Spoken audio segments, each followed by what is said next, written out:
Okay, okay. Happy 1 million so paka-subscriber sa atin mga repa. Maraming salamat. May sakit ako ngayon mga repa kaya ganito ang boses ko. Pero wala akong pake kasi gusto ko magkwento sa inyo. At day 1 pa lang naman to mga repa na pag-record ko kaya pagtagal ng video ay baka maayos na ang boses ko. Pero ngayon, dahil naka 1 million so paka-subscribers na tayo, ay napag-isip-isip ko na ikwento sa inyo ang dahilan kung paano ako natuto at nahilig sa pagdodrawing at kung paano ako naging isang Pinoy animator. Kaya sit tight and relax, kunin nyo na din yung inyong mga paboritong pagkain at inumin. Kasi babalik tayo sa nakaraan kasi magsisimula ang kwento natin noong mga panahong bubwit pa ako at nahihilig pa lang ako sa pagdodrawing.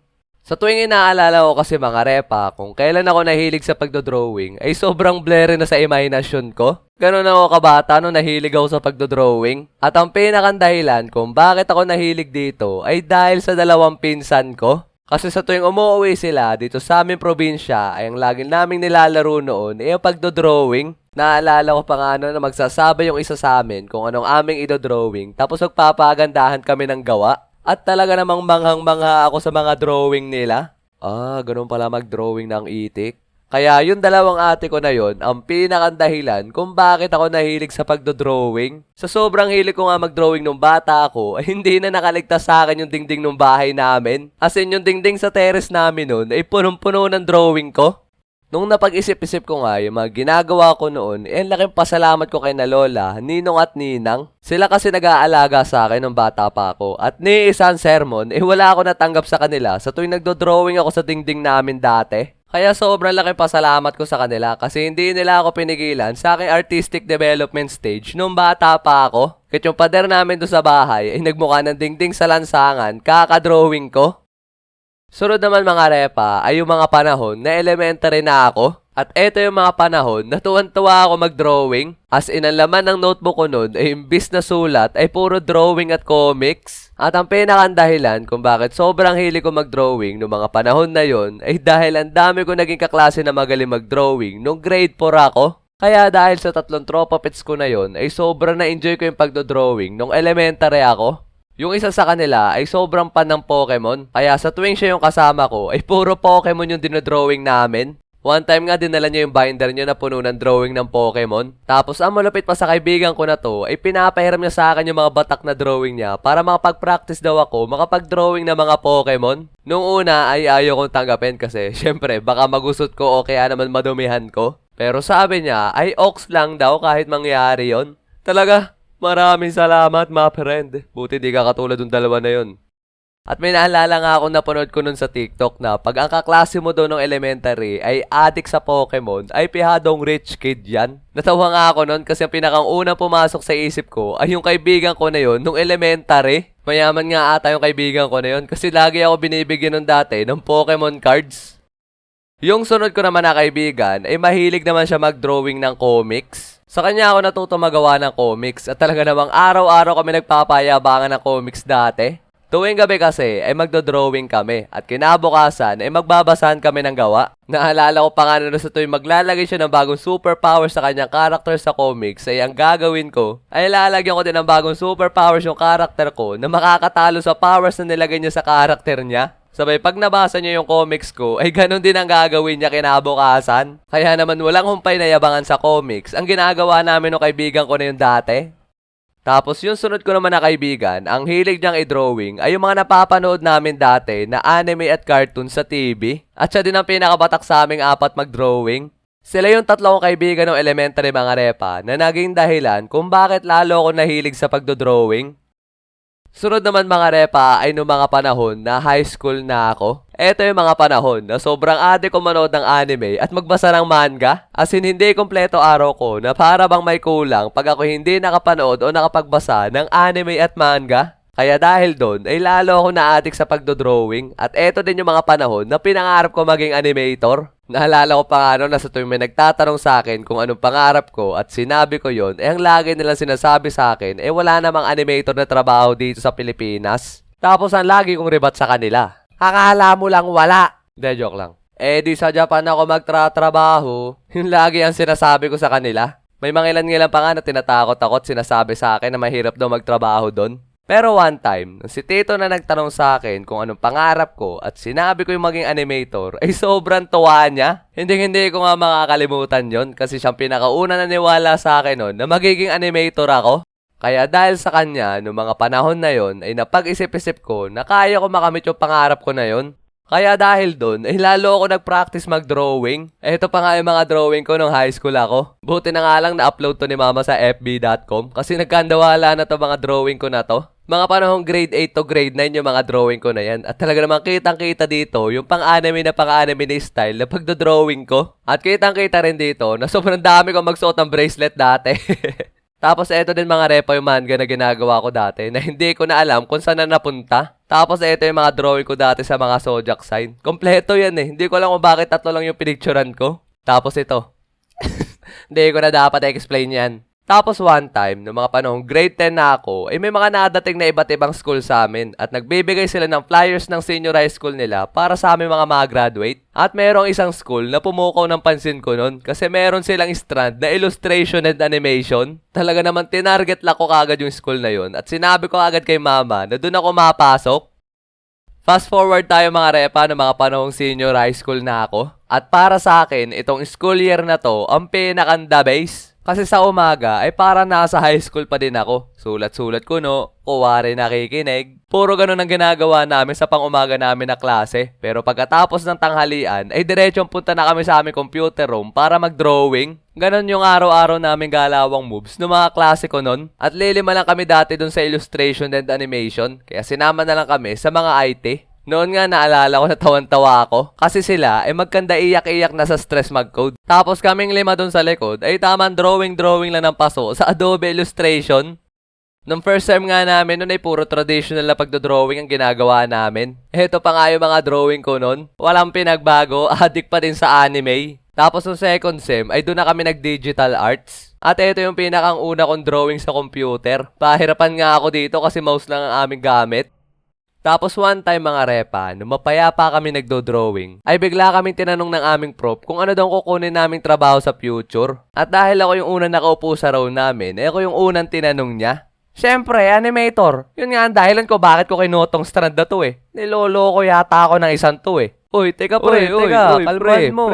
Kalma pre, tinatanong ka lang. De, joke lang. Siyempre, hindi ganun yung pagkakasabi ko. Tamang magalang na pagkakasabi lang na, animator po. At pagkasabi ko nun, meron siyang sinabi sa amin na talagang hindi ko malilimutan. Ang sabi ba naman sa amin, huwag na daw namin pangarapin maging animator kasi wala naman daw ganong klaseng trabaho dito sa Pilipinas. At mas maigi na lang daw, nagawin na lang daw naming hobby yung pagdodrawing. At dahil sa mga sinabi ng teacher ko na yun, talaga naman napaka-question ako sa sarili ko kung yung pangarap ko ba ay posible ba talaga? Salamat sir, you're the best. Ang galing mo magbigay ng payo sa strand na tinuturuan mo.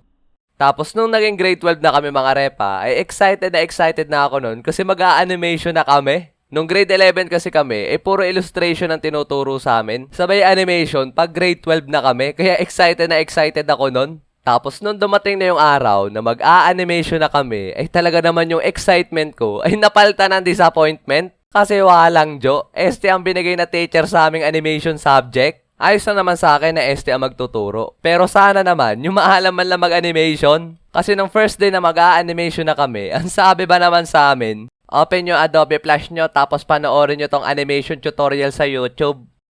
Ha? Teka, mag-a-animation na kami? Hindi ko pa nga alam mga pangalan ng tools dito sa Adobe Flash. Sa YouTube ko rin ba itatanong yun? Di sana, hindi na kami binigyan ng teacher ng school namin. Kung yung YouTube lang din pala ang magiging teacher namin. Kaya ang kinalabasan, natapos namin yung grade 12 na self-taught lang. As in, pagtatanungin namin yung teacher namin na yun, pag wala kami maintindihan, ang sasagot lang sa amin ay, ha, oo. Buti na nga lang may isa akong kaklase nun na maalam mag-animation. At yun ay si Bundang. Kaklase ko yan nung senior high school ako. At sa kanya na lang ako nagtatatanong ng mga galawang moves sa animation nun. Kaya kahit papano, natuto naman ako ng mga basic animation nung graduate kami ng senior high. Fast forward naman tayo mga repa, nung college na ako. Noong mga panahon kasi nakakagraduate ko pa lang sa senior high, ay naging usapan namin ni mama na sa Maynila ako mag-aaral kasi may fine arts na kurso doon. Kasi noong mga panahon na yun, wala pang ganong klaseng kurso dito sa Mindoro. Pero ang nangyari, hindi natuloy yung pagpunta namin sa Maynila. Kaya ang kinalabasan ay sa architecture ang bagsak ko. Kasi yun lang naman ang kurso na available dito sa amin na related sa pagdodrawing. At simula nung naging architecture ako, ay doon na nagsimula na pakonti-konting nawala ang passion ko sa pagdodrawing. Talaga namang hindi ko ma-enjoy yung pagdodrawing noong mga panahon na yon dahil na rin siguro sa over-competitive na environment na meron doon. Talaga namang kada pagkatapos ko mag-drawing at tiningnan ko yung gawa ko, napakapangit. As in, hindi ako natutuwa sa mga gawa ko. Hindi katulad dati na tuwan-tuwa ako pag nagdo-drawing ako at naandun yung pagka-proud ko sa mga gawa ko. Pero lahat yun ay nawala nung pagtungtong ko ng college. Hanggang napundi na ako at nawala na yung spark ko sa pagdo-drawing. At napag-isip-isip ko din na hindi para sa akin ang pagdo-drawing ng bahay. Kaya ang ginawa ko ay tinapos ko na lang yung first year sabay nag-drop out na ako. At simula nun, matagal na akong hindi nag-drawing.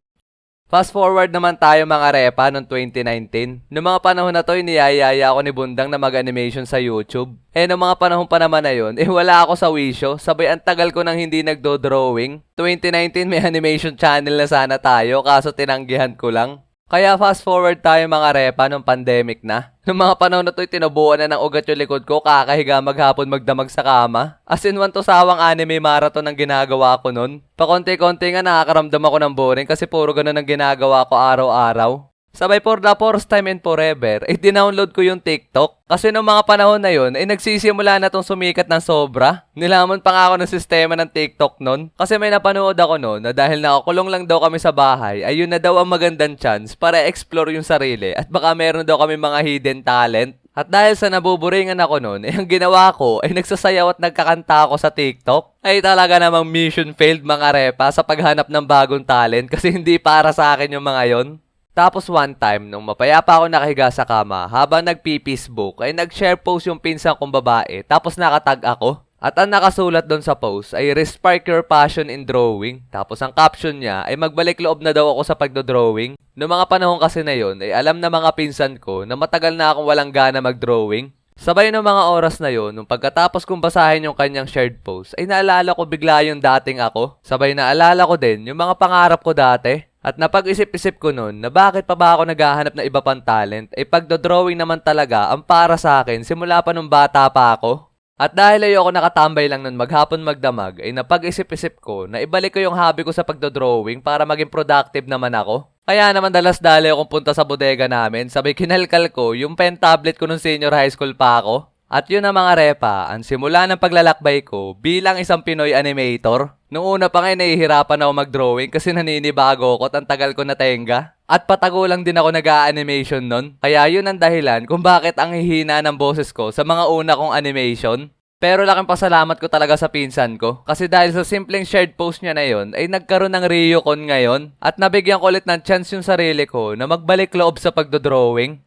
Kaya kayo mga repa, kung nasa sitwasyon kayo ngayon, katulad ko dati na nawalan ng gana sa isang bagay na passionate ka, ay eto na ang sign para bigyan mo ulit ng chance yung sarili mo na magbalik loob sa passion mo. Huwag mong hayaan maging pangarap lang yung pangarap mo, mga friend. At ang payo ko ay maniwala lang kayo sa sarili nyo. Kasi isa yan sa nag-isandalan ko sa paglalakbay bilang isang Pinoy animator. At may kanya-kanya tayong pace mga repa, kaya wag na wag kayo magmamadali. Enjoy mo lang yung paglalakbay, maya-maya di mo mamamalayan nandun ka na pala. Kaya maraming salamat ulit sa inyo mga repa, kasi kung hindi dahil sa inyo ay hindi magiging masaya yung batang ako. Kasi yung pangarap niya na maging animator ay nakamit ko na dahil sa inyo. Onting announcement muna mga repa. Ito nga pala ang ating official na FB page. The one and the only. Magiging active na ako dyan sa ating FB page. At dyan ako magpo-post sa mga ganap ko sa buhay. At para naman sa inyo mga fan art mga repa, para masama yan sa ating susunod na animation, magpo-post ako dyan sa ating FB page pag malapit na tayo mag-upload. Kaya follow nyo na yung ating FB page mga repa. Naandyan lang yung link sa ating description box below. At makikita nyo rin yan pag clinic nyo to dito sa ating YouTube channel. So yun muna mga repa. Sana nagustuhan nyo ang kwento ko sa inyong alamat kung bakit may Ryukon ngayon. maraming salamat palagi sa inyong mga repa at sa inyong walang sawang pagsuporta. At maraming salamat na din agad sa mga magsusubscribe pa lang. Kaya huwag nyo kakalimutan na pindutin yung like and subscribe. At pindutin nyo na din yung bell notification niyan para updated kayo sa ating mga padating pang animation. So yun lang. Kita-kits sa ating next video. Peace!